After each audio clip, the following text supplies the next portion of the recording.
शाबर मंत्र और वैदिक मंत्र ये दोनों अलग अलग हैं। जो शाबर मंत्र है ये शिव जी के डमरू से निकले हुए हैं। ये शिव जी के डमरू से निकले हुए हैं। शाबर मंत्र वो हैं जैसे किसी का भूत अभिषेक कुछ भी निकालना हो, इसमें पता चल जाता है कि कैसे निकालना है, क्या इंसान को प्रॉब्लम है क्या। और देखा जाए तो ये आयुर्वेदिक भी चल जाते हैं। जैसे आपने सुना होगा कि कुछ लोग जो हैं वो किसी को झाड़ा करते हैं। जब झाड़ा करते हैं तो झाड़ा में अगर किसी को दर्द है तो उसकी दर्द बन जाती है। जब इंसान बिना गुरु के इस चीज़ पर चलना लग जाता है, कहीं चल भी जाते हैं, वो क्या किस तरीके से चले जाते हैं कि उनका जो देव है जिसकी वो उपासना कर रहे हैं, चाहे वो देवी है या देव है कोई भी है, अगर वो उसकी उपासना कर रहे हैं तो उसमें उस केस में क्या जाता है कि वो देव खुद उसको साथ देते हैं। शाबर मंत्र में हम एक देव की उपासना जब कर रहे होते हैं ना, उसमें हम उसको कसमें देते हैं। शाबर मंत्र बेसिकली शाबर मंत्र हमें गुरु के द्वारा मिलता है। जैसे हमारे गुरु परंपरा होती है, उसके हिसाब से शाबर मंत्र मिलते हैं, है ना। तो जब हमारा कोई गुरु है, जब वो किस पंथ से जुड़ा हुआ है, जिस भी नाथ पंथ से जुड़ा हुआ है, एक्चुअल में ये जितना भी है ये शाबर मंत्र ये है जो नाथ पंथ से ही सारे बाहर निकले हैं। भगवान शंकर के डमरू से निकला, आगे से उन्होंने इस चीज़ को आगे निकाला।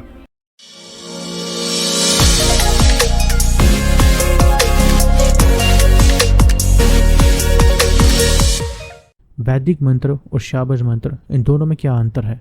हाँ जी, शाबर मंत्र और वैदिक मंत्र ये दोनों अलग अलग हैं। जो शाबर मंत्र है ये शिव जी के डमरू से निकले हुए हैं। ये शिव जी के डमरू से निकले हुए हैं। शाबर मंत्र वो हैं। जो वैदिक मंत्र है, वैदिक मंत्र हमारे वैदिक टाइम से चल रहे हैं।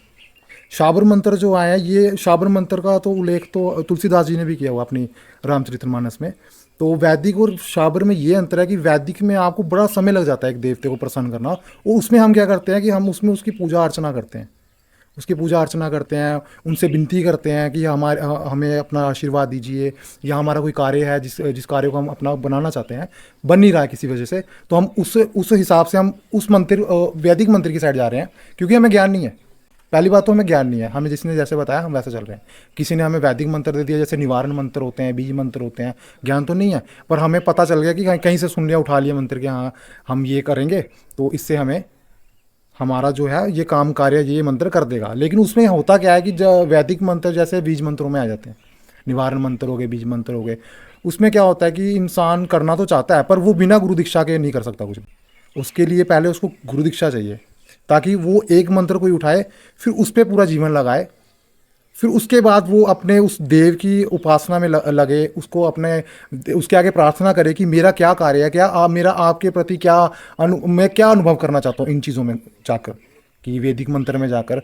तो इसमें समय लग जाता है। और उसमें क्या होता है कि बिना गुरु के, जब इंसान बिना गुरु के इस चीज़ पर चलना लग जाता है, कहीं चल भी जाते हैं, वो क्या किस तरीके से चले जाते हैं कि उनका जो देव है जिसकी वो उपासना कर रहे हैं, चाहे वो देवी है या देव है कोई भी है, अगर वो उसकी उपासना कर रहे हैं तो उस केस में क्या जाता है कि वो देव खुद उसको साथ देते हैं, क्योंकि उसने अनजाने में किया जो भी किया है। अनजाने में करने से उसको वो साथ दे रहे हैं और वो आस्ता आस्ता आगे चल रहा है। अगर वो कोई गलती नहीं कर रहा है तो शायद हो सकता है आने वाले समय में उसको उसके दर्शन भी हो जाए, उसका वो कार्य सिद्ध भी हो जाए जो वो करना चाहता है। लेकिन इसको समय लग जाता है। समय लगने के विषय में, समय जब लग जाता है तो उसी में लोग उनको ये हो जाता है कि ये चीज़ें नाशवान है, ये कुछ भी नहीं है। कुछ लोग पीछे हट जाते हैं कि हमें इस जगह में जाना ही नहीं है, क्योंकि उनको ज्ञान नहीं था। उन्होंने ये चीज़ें पकड़ ली, पकड़ने के बाद फिर वो उन चीज़ों पे सफल नहीं हो पाए, तो उनका विश्वास हट गया, अपने धर्म से हट गया, अपने वैदिक मंत्रों से हट गया। वहीं से जाकर अगर आप शाबर मंत्र में जाते हो, शाबर मंत्र में हम एक देव की उपासना जब कर रहे होते हैं ना, उसमें हम उसको कसमें देते हैं। शाबर मंत्र बेसिकली शाबर मंत्र हमें गुरु के द्वारा मिलता है। जैसे हमारे गुरु परंपरा होती है, उसके हिसाब से शाबर मंत्र मिलते हैं, है ना। तो जब हमारा कोई गुरु है, जब वो किस पंथ से जुड़ा हुआ है, जिस भी नाथ पंथ से जुड़ा हुआ है, एक्चुअल में ये जितना भी है ये शाबर मंत्र ये है जो नाथ पंथ से ही सारे बाहर निकले हैं। भगवान शंकर के डमरू से निकला, आगे से उन्होंने इस चीज़ को आगे निकाला, लोगों में प्रज्वलित किया। क्योंकि जो हमारे मंत्र है तो ये मंत्र है, लेकिन देखा जाए ये एस्ट्रोलॉजी में भी काम आ जाते हैं। जैसे किसी का भूत अभिषेक कुछ भी निकालना हो, इसमें पता चल जाता है कि कैसे निकालना है, क्या इंसान को प्रॉब्लम है क्या। और देखा जाए तो ये आयुर्वेदिक भी चल जाते हैं। जैसे आपने सुना होगा कि कुछ लोग जो हैं वो किसी को झाड़ा करते हैं। जब झाड़ा करते हैं तो झाड़ा में अगर किसी को दर्द है तो उसकी दर्द बन जाती है। एक किस्म से तो वो आ गया ना आयुर्वेदिक आ गया। तो शाबर मंत्र में यही होता है कि जो काम हमें टाइम लगेगा ना, वैदिक से हमें टाइम लगेगा, लेकिन शाबर में जो काम हमें वैदिक में 10 साल 20 साल लग जाएंगे ना, वो हमारा क्या पता 40 दिन में, साल में हो जाए। शाबर मंत्र इसमें ये फ़र्क है। है।